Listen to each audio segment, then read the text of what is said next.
سلام، روزگارتون به نیکی. من زهرا هستم. به کانال من خوش اومدید. با نام و یاد بزرگترین نقاش هستی اولین ویدیوی کانال رو شروع میکنیم.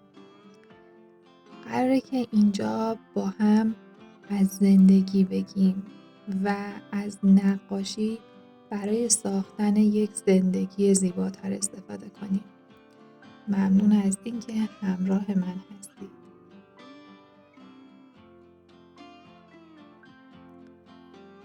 سپیدی گل‌های اردیبهشت ذهنم رو به این سمت برد که اولین ویدیوی کانال رو با آموزش روی تور عروس براتون شروع کنم. پس همراه من باشید تا امروز با هم یک نقاشی زیبا روی تور عروس رو اجرا کنیم. البته با یاد داشتن این تکنیک روی تور هر لباس دیگه‌ای هم میتونید نقاشی بکشید. خب گام اول ساختن یک زیرساز مناسب برای تور هست. شما به رنگ سفید و مدیوم های تکسچر، مواد پفکی و بیندر احتیاج دارید. حدوداً 4 واحد رنگ سفید، 4 واحد تکسچر، 1 واحد مواد پفکی و 1 واحد بیندر. این مقدار یک مقادیر تقریبی هست. مواد پفکی و تکسچر قراره که حجم دهنده مواد ما باشن و بیندر برای ثبات مواد پفکی. من از رنگ سفید برند مونمارت و مدیوم های سوداکو استفاده کردم. بعد از اینکه این مواد رو با هم خوب مخلوط کردید وارد مرحله اجرا میشید. دوستان تو این مرحله ما باید یک طراحی اولیه‌ای برای اون نقشی که میخوایم روی کارمون بزنیم ایجاد کنیم. من مثلا اومدم یه همچین طرحی رو ایجاد کردم که البته خیلی خوب فکر کنم واضح تو تصویر شاید دیده نشه. برای اینکه ما این کار رو روی تور بخوایم چاپ کنیم از کاربن سفید استفاده میکنم. بهتره که کل کار رو یه دفعه چاپ نکنیم چون یه موقع پاک میشه. ریزه ریزه نقش رو منتقل میکنیم، یعنی یک گلمون رو منتقل میکنیم، کار رو انجام میدیم و بعد به ترتیب گل‌های دیگر رو اضافه میکنیم و رنگ‌گذاری و زیرکار اول و جایی که لازم داره دوباره رنگ‌گذاری انجام میدیم. تصمیم گرفتم در بین نقاشی ها کمی هم با هم از زندگی ببینیم و از زندگی بگیم. داستانی هست که میگه کشاورزی صاحب الاغی بود. الاغ قصه ما حسابی پیر و فرتوت شده بود. مرد هم الاغ رو گرفت و برد پیش یه قصاب. به قصاب گفت این الاغ رو بکش، گوشتش هم بده سگت بخور. اما قصاب گفت باید هزینه کشتن الاغ رو به من بدی.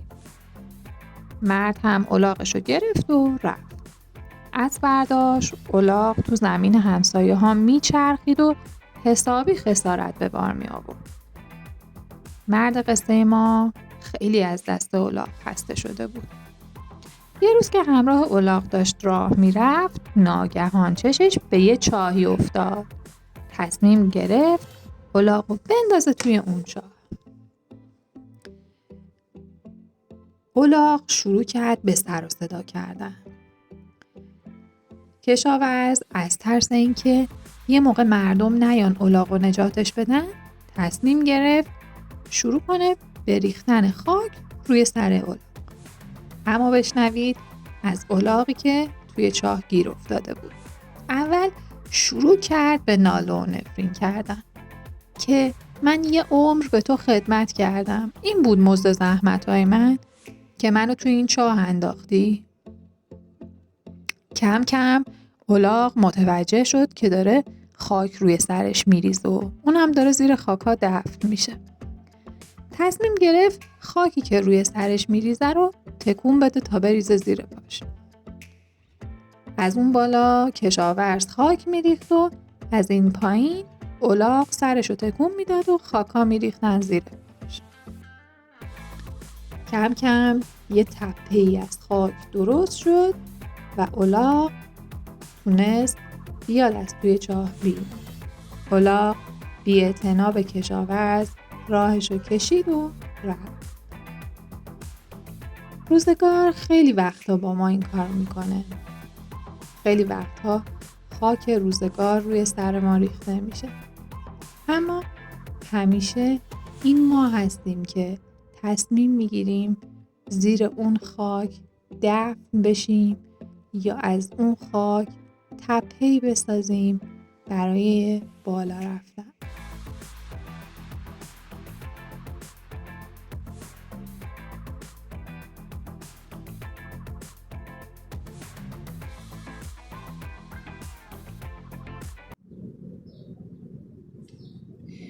خب ببینید دوستان، من الان اومدم اول کاغذم رو قرار دادم که طرحم روش هست، زیرش هم کاربن و زیرش هم تور. حالا انتقال طرحم رو انجام میدم، با یه خودکار پررنگ میکشم طرح منتقل شه روی تور تا بتونم کارم رو انجام بدم.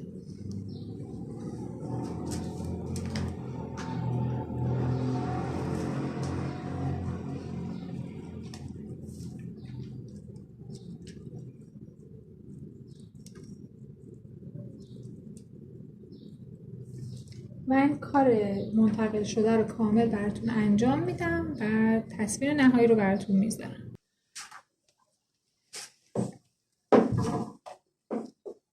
ببینید به این شکل طرح منتقل شد. من یه قسمتی از طرحم رو منتقل کردم، همش رو نذاشتم، ولی حالا این یه تیکه رو میریم که رنگ‌گذاریش رو اول زیر کارش رو انجام بدیم و بعد حالا جایی که لازم داره رنگ‌گذاری کنیم. خب دوستان، میریم برای کار رنگ‌گذاری کاغذ.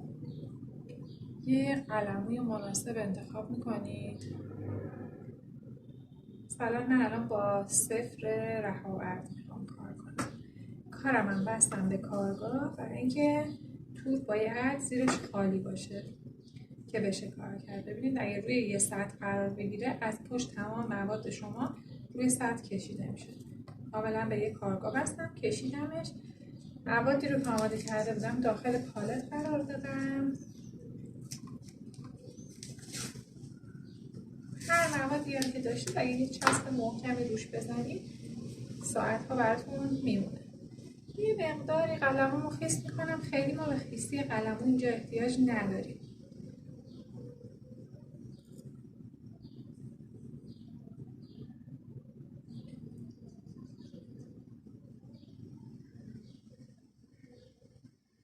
خب ببینید تو کار تور ما بیشتر باید با نوک قلم کار کنیم، با پهنای قلم خیلی کار نداریم. با نوک قلم این موادی هم که الان ما داریم استفاده میکنیم کاملا یه کار برجسته به ما قرار بده.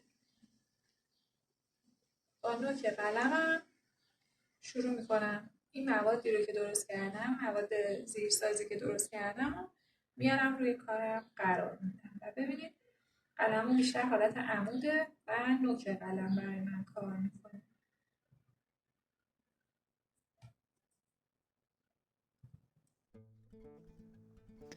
اما چند تا نکته مهم که برای نقاشی روی تور باید به اون توجه داشته باشید. اول این که موقع خرید تور حتما توری رو انتخاب کنید که منافذش منسجم تر باشه، یعنی چشمه های ریزتری داشته باشه تورتون. اینجوری کار کردن و نقاشی کردن روی اون براتون راحت تر میشه. و این نکته هم همیشه به خاطر داشته باشید که ما بعد از اتمام کامل نقاشی 1 روز بهش فرصت استراحت میدیم و بعد از اون با استفاده از یک پارچه نخی که روی کارمون پهن میکنیم به مدت 5 دقیقه نقاشی رو اتوکشی میکنیم تا تثبیت کامل نقاشی صورت بگیره.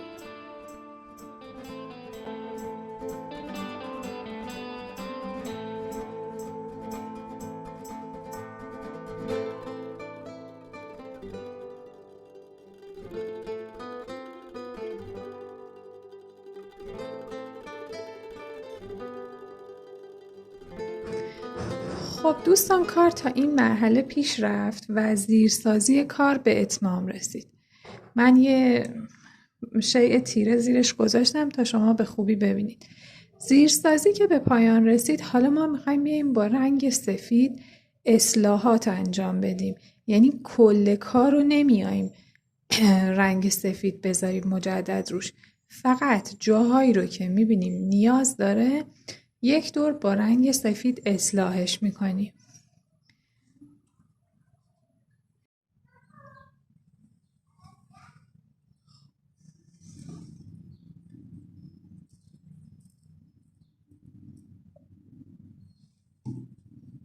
توی مرحله آخر کاری که انجام میدیم فقط با استفاده از رنگ سفید هر جایی رو که دیدیم احتیاج داره یه مقداری اصلاحات روش انجام میدیم.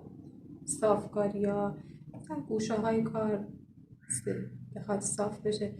من دیگه از کارگاه هم کار در آوردم، به خاطر اینکه اگر که بخوام کارگاه بذارم و هی کارگاه رو جا به جا کنم، این بار دیگه کار آسیب میبینه. به خاطر همین دیگه الان چون زیرساز داریم نیازی هم به کارگاه نداریم، چون روی کار رو میخوایم درست کنیم. من روی کار رو اصلاح میکنم، جاهایی که احتیاجه به این شکل اصلاح میشه. فقط حواستون باشه چون کارگاه ندارید، اگه جایی زیر کارتون رنگی شد سریع دستمال داشته باشید.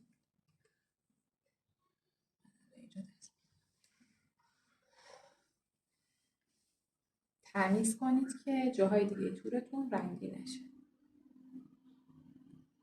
یا اگر که کارگاه های بزرگ دارید، کارگاه های سایز بزرگ مثل کارگاه های باتیک دارید، میتونید از اول کار اصلا به اون کارگاه ها بکشید که به این مشکلات بر نخورید. ولی کارگاه های سایز بزرگ مثل کارگاه های باتیک یه مقداری کار کردن باهاشون سخته. کار کردن بخواین ریزه کاری منتقل کنید و اینا یه مقدار مشکل میشه.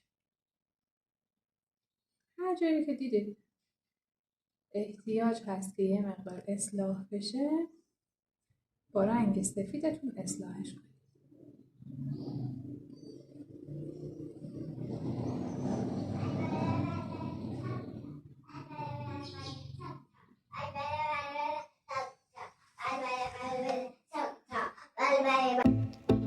این هم از اعضای تیم من که قرار از این به بعد با همدیگه ویدیوهای زیبایی رو تقدیم نگاهتون کنیم.